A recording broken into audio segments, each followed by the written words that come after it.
Dr. Sanford, let me welcome you to the show this morning.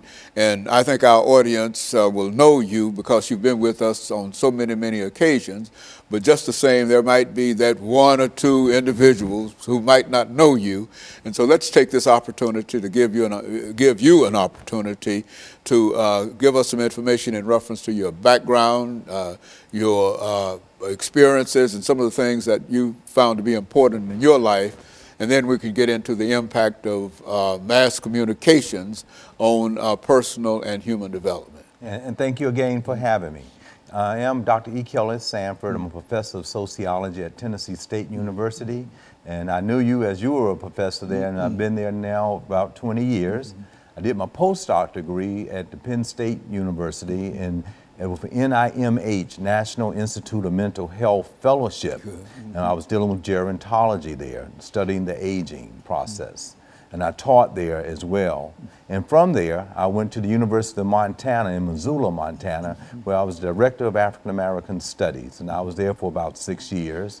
A position came open then at that time to be the department chairperson at Austin Peay State University, where I went there and stayed for a few years and felt very fortunate to be able to have a position that I went to at Tennessee State University. I did my doctorate degree at Howard University in Washington, D.C.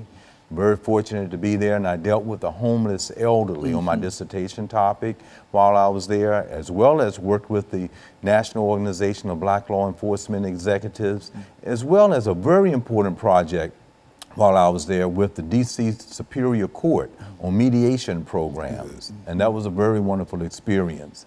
I would also like to say, since we're dealing with mass communication today, I was also in radio program while I was there. I ran a talk show program overnight while I was in that area. But I want to move very briefly to say, while I was working on my master's degree in reference to what our topic is today, I had a course at University of North Carolina in Chapel Hill under Dr. Gerard Linsky.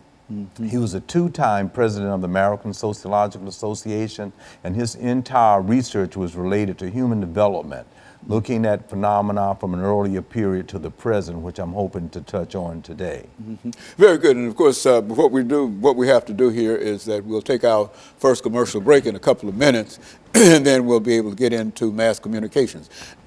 But what really would you say in reference to mass communications and personal development, what really inspired you to want to talk about something like that? Well, you know, it's horrific that so coincidental that things happen in our world today, that we're so impacted by mass media, technology, telecommunication, that individuals that are in cyberspace, on Facebook, or how they're getting there and receiving their information is impacting their thinking processes.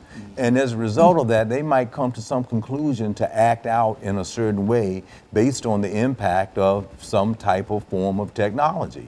So I had that interest as you contacted me about a topic today, that given the horrific issue that happened in Orlando, and I know we may be dated, but one of the worst problems of mass killings that has happened in the United States of America, and then what is influencing people to go out and to act in those types of ways. So I thought in terms of understanding how is mass communication can be very positive within our postmodernist society in which we're living in today, but there are also a lot of negative types of problems that goes along with the development of mass communication, telecommunication, computer, being able to have information so rapid that's flowing in our society today. And so in other words, what we're saying here is that Facebook and Twitter and all of these websites have quite a bit to do with our own personal human development. Absolutely, yeah, that's exactly what I'm saying. And how we can, even more than that, be influenced by it. How we might come up within the structure of a family that is very positive. We may come up within a structure of religion that is very positive. But the influence of the institution of mass communication can influence those two other institutions to the point that a person may make a decision to do something that is deviant or incorrect. Even though his upbringing might have been somewhat different, Absolutely. but since he